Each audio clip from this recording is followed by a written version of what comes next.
Farm's been here since 1961. Dad is third generation, I'm fourth generation. We farm about 2,700 acres, 800 of it roughly is in potatoes. Probably the biggest challenge is our labor for us. The packing shed manager and I used to stack 100-pound bags of potatoes.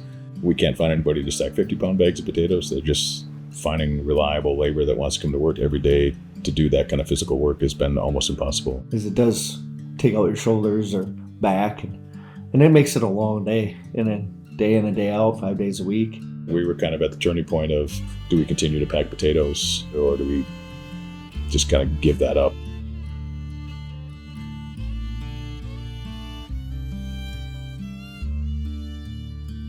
We sat down and went to dinner with Harm and really got pretty serious about what we wanted to do. They understood the scale that we're at. There are sheds 20 miles away from us that have 6 or 8 palletizers in them. Right, for us, it was a big deal to have one. They were very understanding and very capable of helping us find what made the most sense for us. And the space that they fit that in to go through our little funky opening and come out where we wanted to on the other side was resourceful and necessary.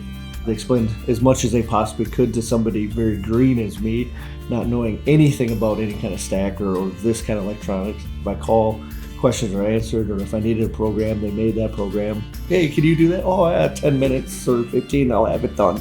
And it didn't take long, and he had it all figured out, and I watched him do it on the screen, and the way it went. Having the uniformity that the Palletizer produces is I think, a really nice selling point.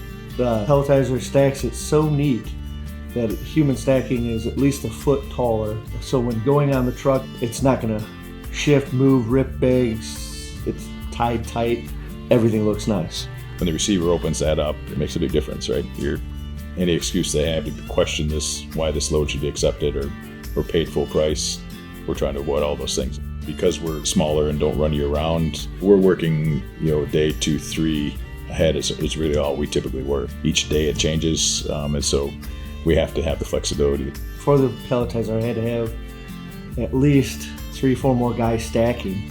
The reality that it's there every day and ready to work can't be overstated really in the labor market now. I don't have to go, well, is so-and-so going to show up, or is he going to be here till noon and then have to go do something? I can know how many loads I can do for sure that day.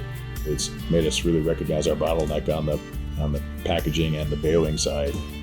Because the machine handles so well, we're not using its full capacity, which we knew we weren't going to do initially. The fastest I've had it going was 65-70% with 2 machines feeding it. It wouldn't take much for us to get beyond that, where we'd need a second one. And yeah, at this point, I'd be very comfortable, and that would be my first call, certainly, to Symach for a second one if we wanted to do that. It is well worth its weight in gold just because things just go smoother because it's there.